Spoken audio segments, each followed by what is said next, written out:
Hello ஃப்ரெண்ட்ஸ், welcome to தனாஸ் tips. இன்றைக்கி நம்ம மீல் மேக்கர் வச்சு ரொம்ப டேஸ்டியாக மீல் மேக்கர் மசாலா எப்படி பண்ணுறதுன்னு பார்க்கலாம்.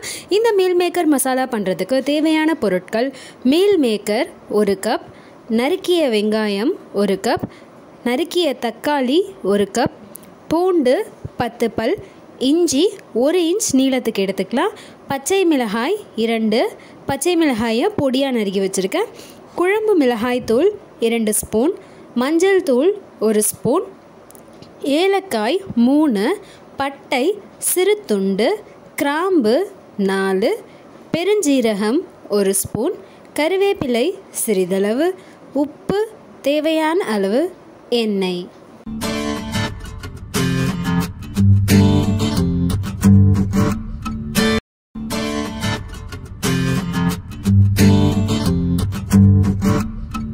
ஒரு பெரிய கடாய் எடுத்து அதில் 1 டம்ளர் தண்ணி விட்டுக்கலாம். தண்ணி நல்லா கொதித்ததுக்கப்புறமா இதில் நம்ம மீல் மேக்கரையும் கொஞ்சமாக உப்பையும் சேர்த்து மிக்ஸ் பண்ணி விட்டுட்டு ஒரு பிளேட் வச்சு மூடி வச்சு 5 நிமிஷத்துக்கு வேக வச்சு எடுத்துக்கலாம். 100 கிராம் மீல் மேக்கரில் பார்த்தீங்கன்னா 50 கிராம் ப்ரோட்டீன் இருக்குது. சிக்கன், மட்டன், முட்டையை விட அதிகமான ப்ரோட்டீன் மீல் மேக்கரில் தான் இருக்குது. 5 நிமிஷம் ஆயிடுச்சு. இப்போ மீல் மேக்கரும் பார்த்திங்கன்னா நமக்கு நல்லா வெந்துருச்சு. இப்போ அந்த மீல் மேக்கரை எடுத்துகிட்டு வடிகட்டி எடுத்துக்கலாம். மீல் மேக்கர் உடலில் உள்ள நல்ல கொலஸ்ட்ராலை அதிகரிக்கும். மீல் மேக்கரை வேக வச்ச தண்ணி எல்லாத்தையும் வடிகட்டி முடித்த பிறகு இதில் 2 டம்ளர் தண்ணி விட்டு மீல் மேக்கரை நல்லா கழுவிட்டு திருப்பி அந்த தண்ணியை வடிகட்டி எடுத்துடலாம். மீல் மேக்கரை இந்த மாதிரி 2 தடவை நல்லா வாஷ் பண்ணிக்கணும். வாஷ் பண்ணி வடிகட்டி முடித்ததுக்கப்புறமா மீல் மேக்கரை பிழிஞ்சு விட்டு எடுத்துக்கலாம். அப்போ தான் மீல் மேக்கரில் எந்த தண்ணியுமே இருக்காது. அடுத்து நம்ம கடாயில் 2 ஸ்பூன் எண்ணெய் விட்டு எண்ணெயை நல்லா சூடு பண்ணிக்கலாம். எண்ணெய் நல்லா சூடானதுக்கப்புறமா இதில் நம்ம பட்டை, கிராம்பு, ஏலக்காய், பெருஞ்சீரகம் இது 4த்தையும் சேர்த்துட்டு வதக்கிக்கலாம். இது லைட்டாக வதங்கினதுக்கப்புறமா நம்ம இதில் பொடியாக இஞ்சியை நறுக்கி அந்த இஞ்சியையும் பொடியாக நறுக்கின பூண்டு பற்களையும் சேர்த்துட்டு வதக்கிக்கலாம். மீல் மேக்கர் பார்த்திங்கன்னா நீரிழிவு, இருதய நோய் போன்ற அபாயங்களை குறைக்கும்.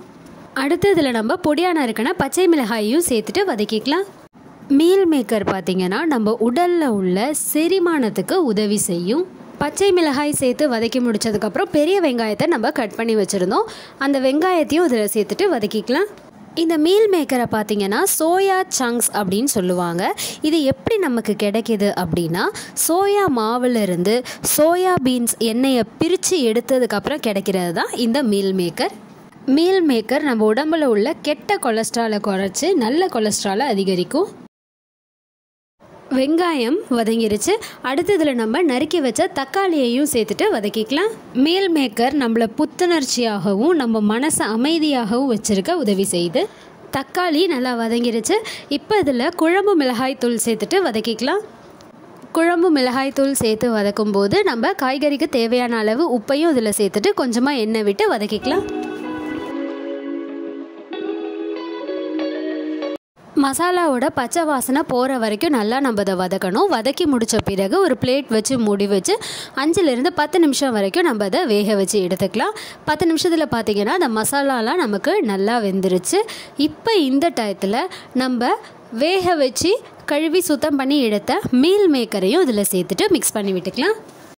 சோயாவில் பார்த்திங்கன்னா அதிகமாக புரதம், நார்சத்து, ஒமேகா 3 கொழுப்பு அமிலம் இதெல்லாம் இருக்கிறதுனால நம்ம இதய ஆரோக்கியத்துக்கு இது ஒரு சிறந்த உணவு.